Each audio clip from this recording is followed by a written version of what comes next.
professor at Wake Forest University. Tell us about that. My association with Wake Forest University started in 1973 when I was booked to do a speaking engagement. This turned out to be the start of a long-term relationship. In 1977, I was given an honorary degree, and in 1982, was awarded the Reynolds Professor of American Studies, and started my career as a professor of humanities. It was there in Wake Forest University I understood that I am not a writer who teaches, but a teacher who writes. It took teaching at Wake Forest to know that. I taught there for 32 years and loved every moment of it. I taught my students, you can say anything, but just be ready to defend what you say. And don't be in love with what you say, with your position, but be in love with the search for truth. And I want all of you here to do the same. When you spoke of Malcolm X, you said that courage was the greatest of all virtues. Do you have any other wise sayings you'd like to share? First, I like to say, I'm a believer in human nature.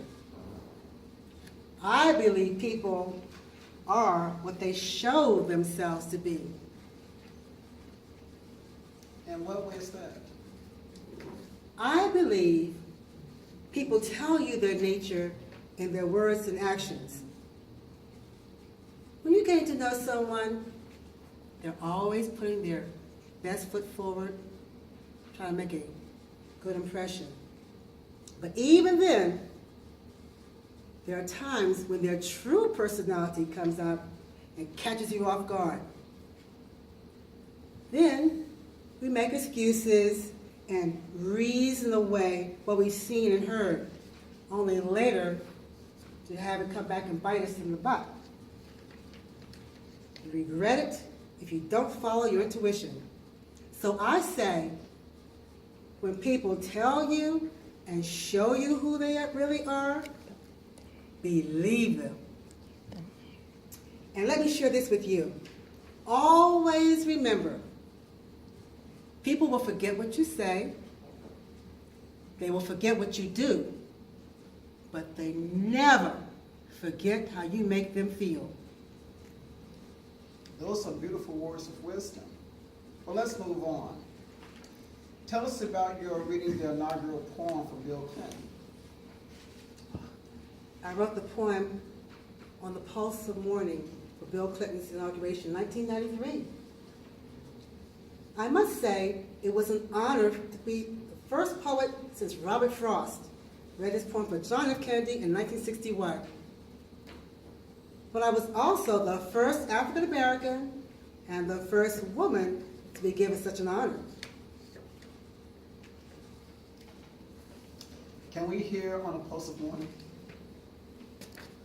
The poem is a long one, so I'll just read the first two and the last stanza.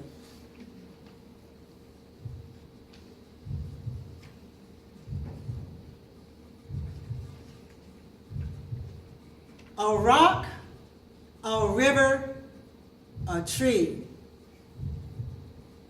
Host to species long departed marked the mastodon. The dinosaur who left dry tokens of their sojourn here on the planet floor.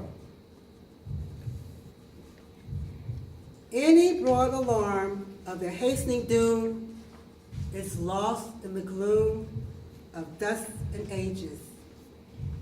But today, the rock cries out to us clearly, forcefully, "Come, you may stand upon my back and face your distant destiny, but seek no haven here or seek no haven in my shadow. I will give you no hiding place.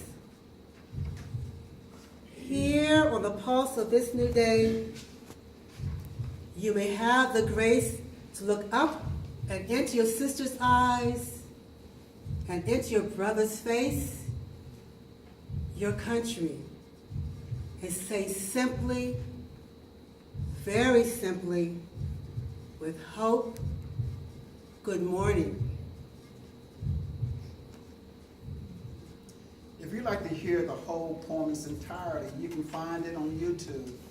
Just look up Maya Angelou on the Post of Morning. Now let's continue. You were also honored by President Obama. You received the Medal of Freedom Award, the highest honor given to a civilian. February 15, 2011 was a blessed day for me.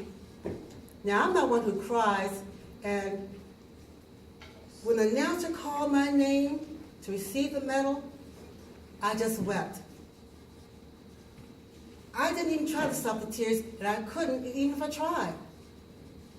And when he placed the medal around my neck and kissed my forehead, I was so proud and humbled.